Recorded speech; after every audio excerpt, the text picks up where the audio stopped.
यामध्ये आमची medical team सुद्धा उपस्थित राहिलेली आहे. त्यांनाही आवर्जून यासाठी बोलवलं. खऱ्या अर्थानं PCPNDT ॲक्टच्या प्रोसेसनुसार गर्भनिधन चाचणी करणं कायद्याने गुन्हा आहे आणि तरीसुद्धा पहिली मुलगी आहे म्हणून दुसऱ्यांदा प्रेग्नेन्सी राहिल्यानंतर 5 महिन्यानंतर तिचं ॲबॉर्शन केलं जातं. तर हे ॲबॉर्शन कोणत्या हॉस्पिटलमध्ये झालं, कोणत्या क्लिनिकमध्ये झालं, कोणत्या डॉक्टरांच्या थ्रू झालं, यामध्ये कोणत्या डॉक्टरांची लिंक आहे याची तातडीने कारवाई करायच्या सूचना ह्या पोलीस असेल आणि मेडिकल विभाग त्या सगळ्यांना दिलेली आहे. यामध्ये आमचा जिल्हा महिला बालविकास विभाग सुद्धा आहे. खऱ्या अर्थानं समाजाची मानसिकता बदलण्यासाठी आपण सातत्याने प्रयत्न करतो की मुलीच्या जन्माचं स्वागत व्हावं, पण केवळ मुलगी आहे म्हणून तिचा छळ करणं अशा सगळ्या अतिशय अमानवी कृत्य या चौधरी परिवाराने दीप्तीसोबत केलेले आहेत. त्याच्यामुळे यामध्ये जो गुन्हे दाखल झालेले आहेत, पूर्वी कंचन पोलीस स्टेशनमध्ये BNS अंतर्गत 80-108 85 89 352 351 3 115 2 आणि 3-5 अन्वये गुन्हा दाखल करण्यात आलेला आहे. या सगळ्या गुन्ह्यांच्या अंतर्गत आरोपींना अगदी शेवटच्या शिक्षेपर्यंत घेऊन जाण्याची कारवाई करण्यात येईल. यामध्ये राज्य महिला आयोग स्वतः लक्ष घालत आहे. त्याचबरोबर एक जनजागृती मोठ्या प्रमाणात आजही समाजामध्ये होणं फार गरजेचं आहे. मला या निमित्तानं आवर्जून सांगायचंय, आपण सासरी जेव्हा मुलीला पाठवतो तर खऱ्या अर्थाने आम्ही महिला भगिनी संसार इतक्या काटेकाळजीने करत असतो की बाजारात गेल्यानंतर कोथिंबीरची जुडी सुद्धा 4 वेळा भाव करून कमी करत असतो. इथं तर लग्नाच्या बोहल्याच्या बाजारावरती जेव्हा मुलगी उभी असते तेव्हा तिच्यासाठी कोणीतरी लिलाव मांडते की काय अशी परिस्थिती निर्माण झालेली असते आणि सहजासहजी आपण सुद्धा त्या सगळ्या गोष्टी स्वीकारत जातो. त्याच्यामुळे मुलगी सासरी जेव्हा पाठवतो तेव्हा खऱ्या अर्थानं सासरच्या लोकांनी त्या मुलीबरोबर लग्न केले का आपल्या पैशाकडे पाहून पैशाबरोबर लग्न केले हा प्रश्न पडतो आणि अशी माणसं समाजामध्ये विकृत प्रवृत्तीने वावरतात आणि खऱ्या अर्थानं त्यांची भूक कधीच भागणारी नसते. म्हणून मला या निमित्तानं माझ्या तमाम महिला भगिनींना आव्हान करायचंय की बाईपणाची लढाई आपण सगळेजण लढलोय, पण भारतरत्न डॉक्टर बाबासाहेब आंबेडकरांनी तुम्हाला आणि मला संविधानाची घटना कलम कायदा यासाठी दिलाय की तू माणूस म्हणून जग. आणि म्हणून आता आईपणाच्या या लढाईमध्ये आम्ही खऱ्या अर्थानं सगळ्यांनी पुढे येऊन सासरी नांदणाऱ्या प्रत्येक मुलीला आवर्जून सांगितलं पाहिजे की तू जर सासरी नांदत असेल, तुला त्रास होत असेल तर माहेरची दरवाजे तुझ्यासाठी कायम उघडे, तू कधी ये, तुझ्या लढ्यासाठी आम्ही समर्थन करू. आणि म्हणून तिच्याबरोबर उभी राहण्याची खऱ्या अर्थानं वेळ आहे. त्या अशा घटना, खरं महाराष्ट्राचे कायदे इतके स्ट्रॉंग आहेत, भारतातल्या सगळ्या कायद्यांमध्ये महाराष्ट्राचे कायदे हे कडकपणे अंमलबजावणी केली जातात, पण आम्ही खऱ्या अर्थानं याला जाब कधी विचारणार हा प्रश्न आहे. आणि म्हणून मला आवर्जून सांगायचंय, ज्या वेळेस कौटुंबिक हिंसाचाराच्या घटना घडतात त्यावेळेस तुम्ही घरातून सुद्धा 112 क्रमांकावरती तक्रार देऊ शकता. नवीन कायद्यानुसार ऑनलाईन पद्धतीने तक्रार देऊ शकता, जी गोपनीयता ठेवली जाते. बीट मार्शल दामिनी पथक भरोसा सेलमध्ये सुद्धा काउन्सिलिंग करून त्याच्यासाठी तोडगा काढला जातो. वन स्टॉप सेंटर म्हणजे एका छताखाली वकील देणं, मेडिकल करणं आणि या सगळ्या कायद्याच्या प्रक्रियेमधून पार करण्यासाठी त्या संबंधित महिलेला मदत केली जाते. असे 5 ते 6 व्यासपीठं ही केवळ कौटुंबिक हिंसाचारासाठी मोठ्या प्रमाणामध्ये सहकार्य करण्यासाठी महिलांसाठी उपलब्ध आहेत. म्हणून आपल्या माध्यमातून मला आवर्जून आव्हान करायचंय की असा कुठेही अजूनही तुम्हाला महिला भगिनींना त्रास होत असेल तर जरूर या सगळ्या ठिकाणी आपण तक्रार नोंदवावी. ही पोलीस यंत्रणा असेल, त्या पोलीस यंत्रणेबरोबर काम करणारे काउन्सिलिंग सेंटर असेल, जिल्हा महिला बालविकास विभाग असेल, हे आपल्या मदतीसाठीच आहेत. आणि या संपूर्ण घटनेमध्ये आरोपीला अगदी फाशीच्या शिक्षेपर्यंत घेऊन जाण्यासाठी सुद्धा आम्ही प्रयत्न करू. यामध्ये राज्य महिला आयोगाच्या वतीनं आम्ही स्वतः चार्जशीट दाखल करूपर्यंत आणि पुढे प्रक्रिया करेपर्यंत सोबत राहू, हे निश्चितपणे मी मगर कुटुंबियांना सांगेन. धन्यवाद. पोलिसांवर आरोप केले गेले की 5.5 तास त्यांचा गुन्हा दाखल करून घेतला गेला नाही, तर त्यात तुम्ही काही माहिती घेतली का? त्यात तुम्हाला काही तथ्य आढळलं? याच्यामध्ये खरं पोलिसांकडे मी या सगळ्या गोष्टींची चौकशी केलेली आहे, पण जो सुरुवातीचा कालावधी असतो तो डेड बॉडी हॉस्पिटलला ठेवून त्याच्यानंतर गुन्हा दाखल करणं या कालावधीमध्ये गेलेला आहे. याच्या संदर्भात सविस्तर आपल्याला DYSP तडसर सांगते. गर्भलिंग निदान केलं, बळजबरी असाही एक मुद्दा त्यात होता, तर त्या संदर्भानं काय नेमकी तपशील तुमच्याकडे आहे?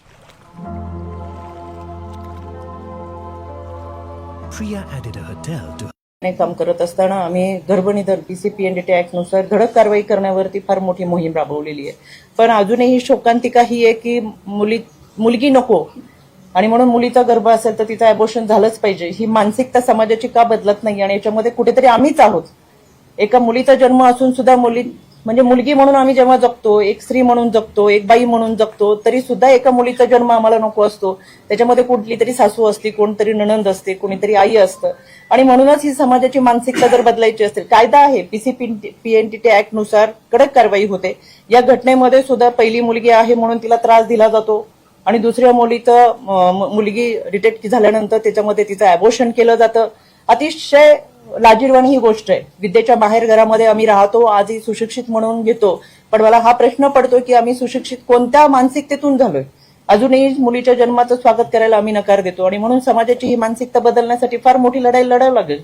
हे सगळं करत असताना कायदे आहेत, आमच्यासाठी फार मोठे कलम आहेत, बाबासाहेबांनी दिलेलं संविधान आहे, पण अजून आमची मानसिकता बदलत नाहीये. म्हणून ही मानसिकता बदलण्यासाठी आता आपल्या स्वतःच्या परिवारापासून सुरुवात केली पाहिजे.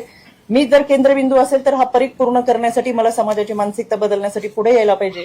हा शपथच आज आम्ही महिला भगिनी घेऊ. आणि म्हणून मला असं वाटतंय की समाजाची मानसिकता, समाजामधली जनजागृती आणि खऱ्या अर्थानं मुलीच्या जन्माचं स्वागत यासाठी केवळ शासकीय पातळीवरती कार्यक्रम करून ते कार्यक्रम प्रत्येक घरापर्यंत घेऊन जाणं नाही, तर मानसिकता बदलणं फार गरजेचं आहे आणि ही बदलायची सुरुवात आपल्यापासून झाली पाहिजे. काही तुम्ही म्हणताय की दामिनी पथक आहे, हेल्पलाईन नंबर्स आहे, पण आपण जर पाहिलं तर वैष्णवी आगवणे प्रकरणात सुद्धा अनेक अशा गोष्टी झाल्या. चार्जशीट दाखल झालं, आरोपींना अटक झाली, त्याच्यातही आरोपींना अटक होईल, कोर्टाचे दरवाजे खोलले जातील. पण नेमका कायद्यामध्ये आपण कधी बदल करणार आहोत? कायदा कधी पारित होणार आहे?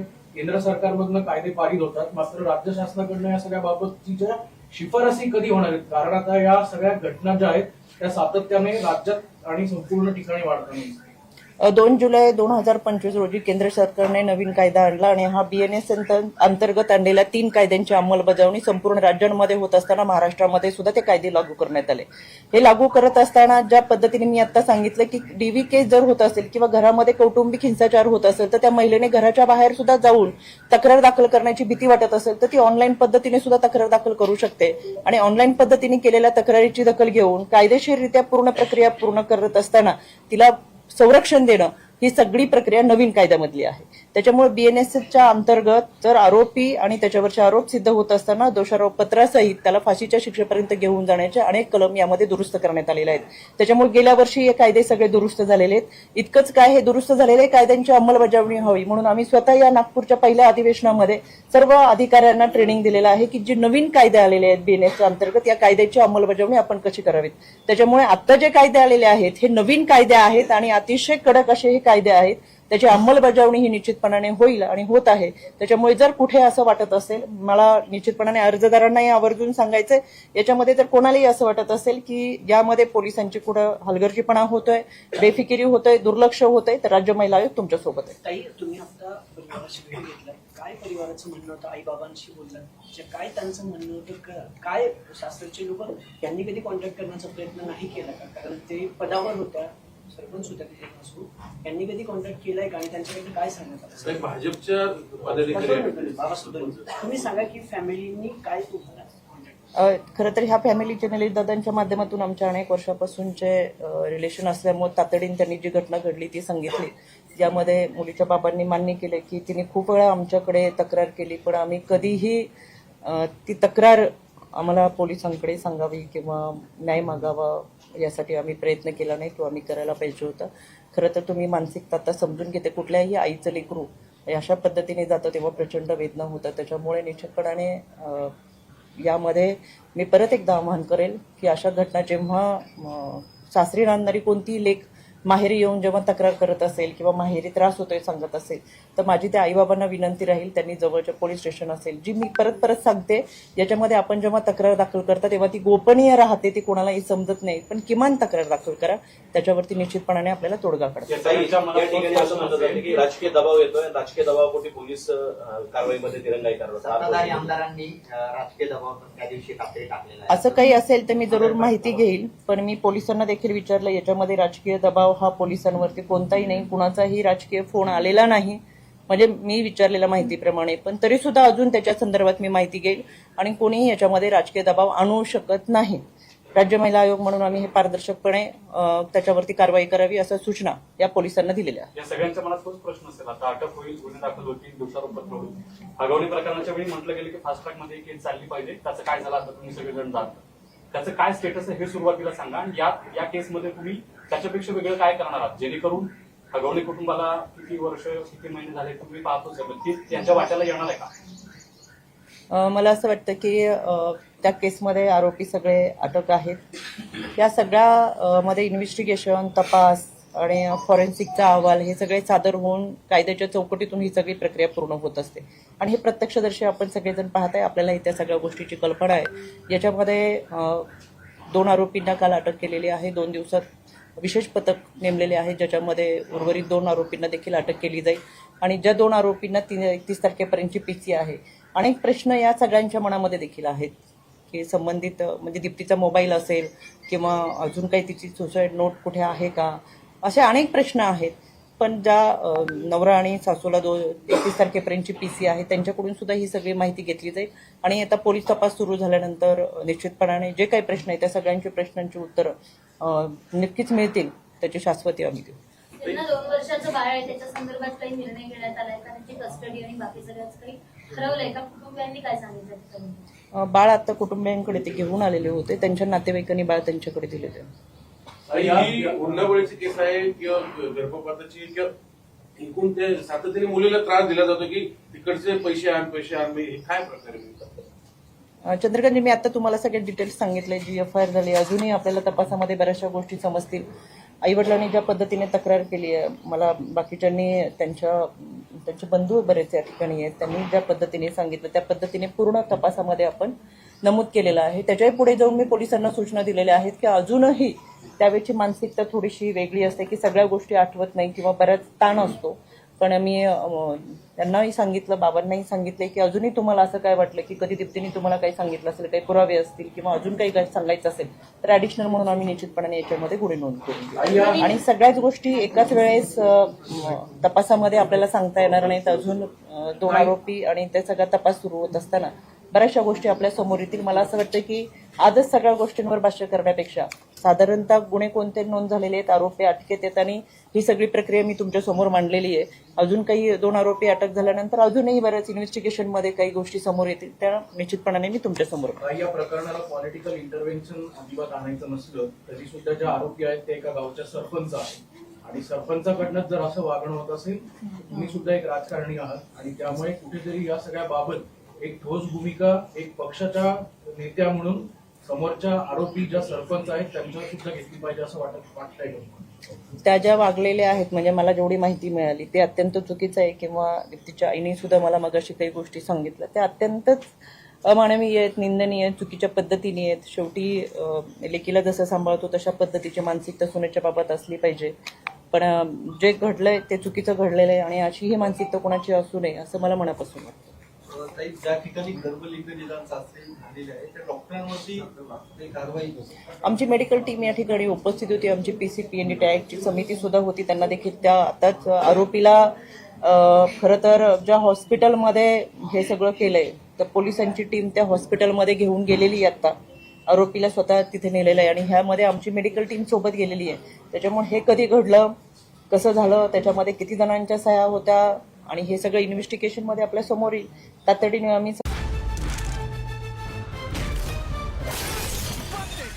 अजय ये फिल्म तो पक्का सुपर हिट है। हाँ, पर इस खाने में तो टेस्ट ही नहीं है। इसके टेस्ट को बूस्ट करते हैं। पुष्प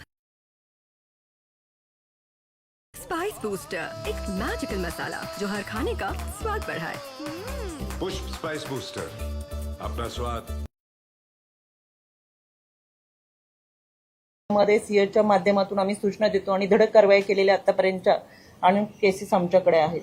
जिथं जिथं आम्हाला साधा मेसेज जरी आला तरी त्या मेसेजच्या अनुषंगाने आम्ही कारवाई करतो.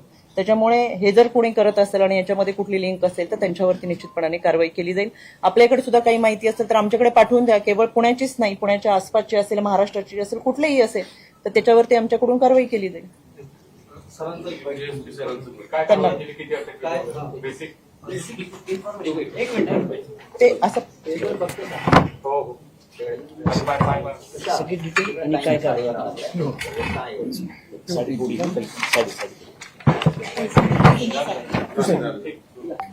Sir, Urvi Kanchan police station मध्ये तक्रार दाखल केली होती.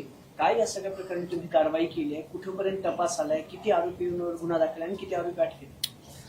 उर्वी कांचन पोलीस स्टेशनमध्ये गुन्हा रजिस्टर नंबर 22/2026 याच्यामध्ये डोमेस्टिक व्हायलन्स आणि फिमेल फिटिसाइड या कलमांच्या अंतर्गत गुन्हा दाखल केलेला आहे आणि डावरी डेथ याचाही त्याच्यामध्ये अंतर्भाव आहे.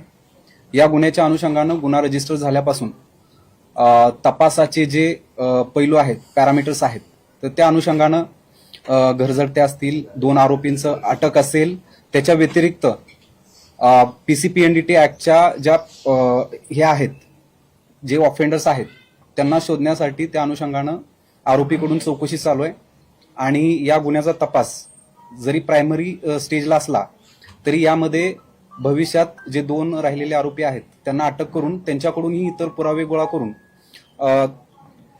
एक परिपूर्ण चार्जशीट आम्ही कोर्टामध्ये पाठवू आणि त्या अनुषंगानं जी काही लिगल कोर्स आहे किंवा जी लॉफुल ऍक्शन आहे ते आम्ही नक्कीच घेऊ. याच्यामध्ये मला एवढं सांगायचं आहे की जे आपल्याकडं नवीन कायदे या ठिकाणी आलेले आहेत, म्हणजे त्यामध्ये चॅप्टर 5 हा पहिला पिनल चॅप्टर जो आहे BNS मध्ये, तो फक्त महिला आणि मुलांसाठीच नवीन कायद्यामध्ये टाकलेला आहे. म्हणजे पहिली शिक्षणाची सुरुवातच महिलांपासून, म्हणजे विमन फर्स्ट या पद्धतीनं नवीन कायदे डिझाईन केलेले आहेत आणि त्या अनुषंगानं त्याची अंमलबजावणी सुद्धा सुरू झालेली आहे. म्हणजे जे घटक पूर्वीच्या कायद्यामध्ये नव्हते ते घटक सुद्धा आता नव्यानं इन्क्लूड केलेले आहेत. जसं की काही ठिकाणी रेपच्या घटना होतात with consent but with a promise to marriage, अशा पद्धतीचे गुन्हे सुद्धा त्या ठिकाणी संहितेमध्ये आलेले आहेत. त्यामुळं मला असं वाटतं की आपण जे कोणी नागरिक असतील किंवा या ठिकाणी अशा कोणी पीडित असतील तर त्यांनी स्वतः पुढे येणं गरजेचं आहे आणि त्या ठिकाणी कायदे एवढे स्ट्रॉंग आहेत की त्यांनी जर त्याचा आधार घेतला तर नक्कीच अशा पद्धतीचं कृत्य करणारे जे नराधम आहेत त्यांच्यावरती चांगल्या पद्धतीची कारवाई हे पोलीस करू शकतात.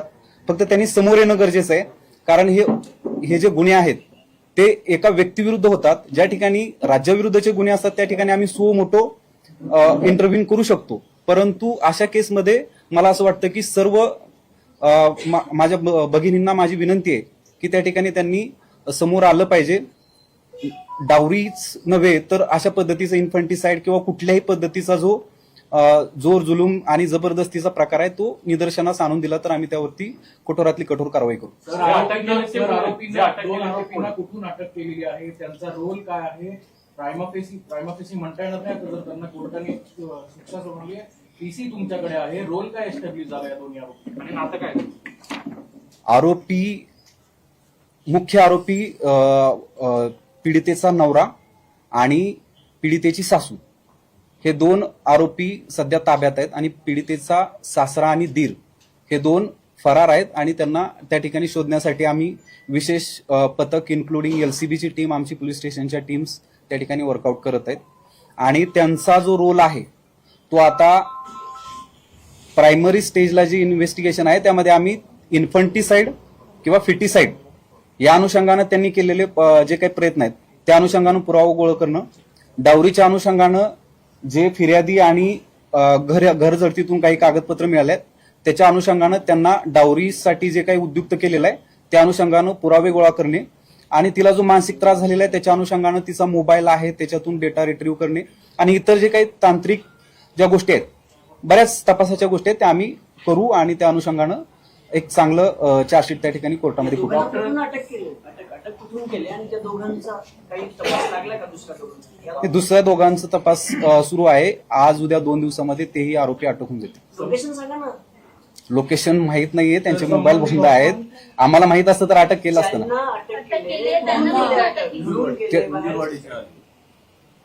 कुंजीरवाडीच्या अलीकडून अटक केली आहे त्यांना. कुंजीरवाडीच्या जवळून आम्ही त्यांना अटक केलेलं आहे, नवरा आणि सासू यांना. डॉक्टरांच्या चौकशीसाठी आमचे तपास अधिकारी हे त्या ठिकाणी हॉस्पिटलला गेलेले आहेत. आता ते झालेली घटना आहे त्या अनुषंगानं तपास चालू आहे, तर त्या अनुषंगानं त्या ठिकाणी जे काही फॉर्मॅलिटीज, कुठल्याही ठिकाणी टर्मिनेशन जर करायचं असेल तर त्या फॉर्मॅलिटीज असतात आणि त्याचे पूर्ण डॉक्युमेंट्स चेक करून त्या अनुषंगानं ज्यांचा रोल आहे ते सर्व लोक आणि मेडिकल जे कुठलंही हॉस्पिटल आहे त्यांचा रोल डिफाईन करून त्यावरती कारवाई करण्यात येईल. तर अशा केसमध्ये पुढे नंतर काय होतं, कोर्टात बहीण भावाच्या हिस्सेचं वादाचं त्याला स्वरूप दिलं जातं आणि डावरीचं कलम वीक करण्याचा प्रयत्न होतो. त्याच्यावर कसं करताय? नाही, डावरीचं कलम वीक करण्यात मी आता कोर्टाचं हे कोर्टाच्या बद्दल बोलू शकत नाही, परंतु डावरीच्या अनुषंगानं आणि फिमेल फिटिसाइडच्या अनुषंगानं जे पुरावे आहेत तर ते जर मला असं वाटतं की ते स्ट्रॉंगली पुट केलं तर ते कोर्ट त्याच्यावरती अप्रिशिएट करू शकतो.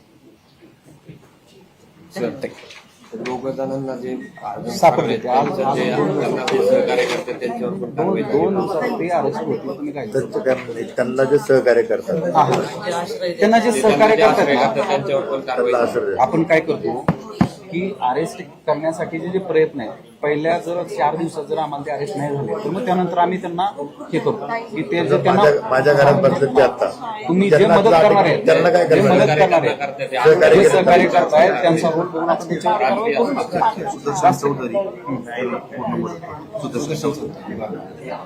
ठीक आहे. तुम्हाला जर माझी माहिती असेल ना तुम्ही द्या, आम्ही घडल्यानंतर 15-20 लोकांना ज्यांच्याकडे तुमचं असं म्हणणं आहे त्यांचे आम्हाला लोकेशन द्या, त्यांचं माहिती द्या, आम्ही त्यांचंही मोबाईल बघून चेक करू, त्यांचे घर पण चेक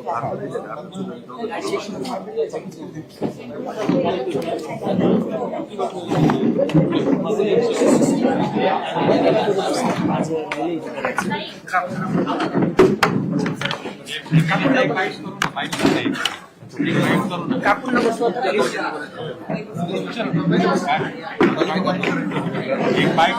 आपण बाईट करू ना, आपला बाईट राहिलाय ना आमचा